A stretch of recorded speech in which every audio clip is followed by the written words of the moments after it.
Today we're going to be looking at some of the typical examples of the installation of the Pervectron 6.6 in different applications that go with it.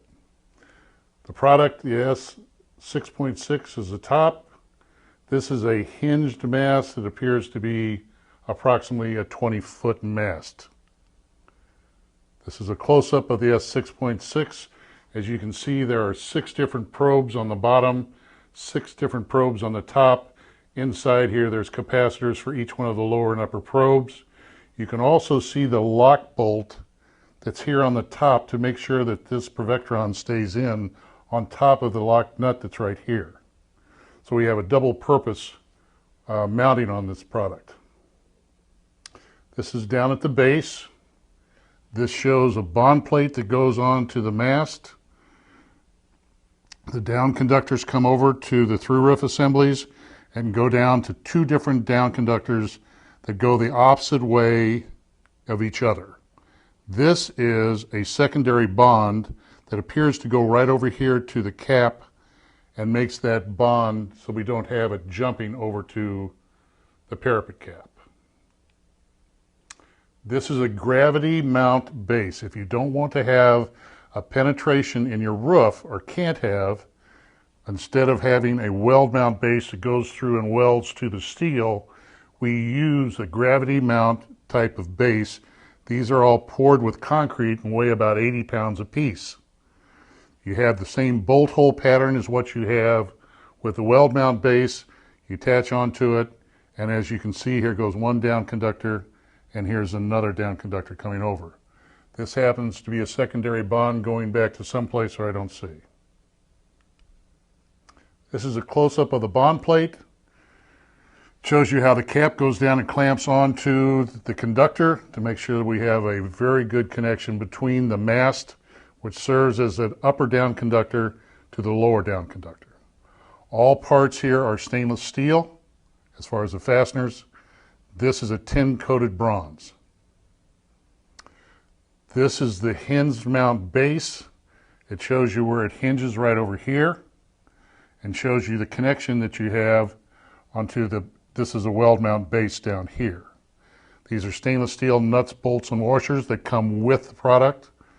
There's also an example of exactly how to assemble those nuts, bolts, and washers, and it's very important that you follow those instructions. These are also used as leveling devices for the mast, so you can adjust to make sure that that pole is exactly level. And it's very important that you do that, and again, it is on the instructions that come with it.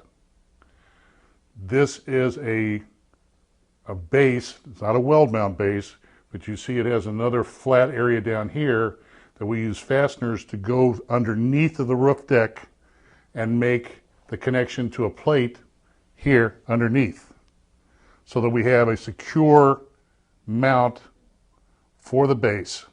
This underneath here is concrete, and then we have a layer of foam insulation, and then we have the roofing. That would have to be patched by the roofer, and that would be something that the roofer has to do and not an installer. This again is a weld mount base. This goes through, or this would be a weld mount or the other one that I just showed you with 2 plates. Comes up. You can see that there's leveling here. Also, what that does is give space so that we have ventilation that goes underneath there, and we don't have water standing and all of a sudden have corrosion on this steel weld mount base and against the aluminum up here.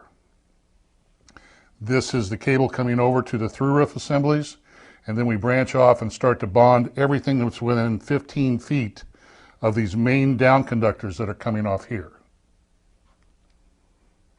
This shows a main conductor run, and we come off of that run with a splicer over to this unit, and we bond to it, and we do every one of them that's around here to make sure that we have continuity between anything within 15 feet of the main conductor run. This shows a typical bond that we do to any type of pipe. You clear it down to bright steel or copper in this case, and then we come off with a main size conductor to the conductor run that's down here. This is a secondary bond to a parapet cap. This is like a number 6 wire that comes down to a main conductor run, and then we have a bond fitting up here that goes in and actually screws into that cap. This would be structural steel that apparently we want to bond to. We're coming down here with a down conductor. We splice off of here, come up, and we do an exothermic weld to the structural steel. As you can see, you got to clean it down to bright steel before you make that weld. This is a down conductor coming out to the tripod ground arrangement that we have. This is the ground rod right here. And then the other cable that goes around to the other 2 ground rods out here is tied together with Burndy high press. It's what we typically use for the down conductors and on the ground rods. This is an inspection well. Again, shows a Burndy high ground onto it and a Burndy high ground to splice off to it. Every one of these has got to be below 10 ohms resistance on the tripod grounds.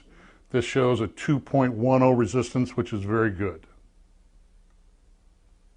Again, this is an exposed down conductor to a Burndy high ground that's spliced and taken off in two locations. This is a trenched area between the tripod grounds. It shows the main conductor run coming over here, splicing onto this cable and connecting to this ground rod.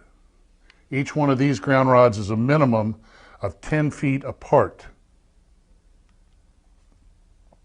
This is an overall. It shows a ground rod here, here, and here, and the cable connects it all together.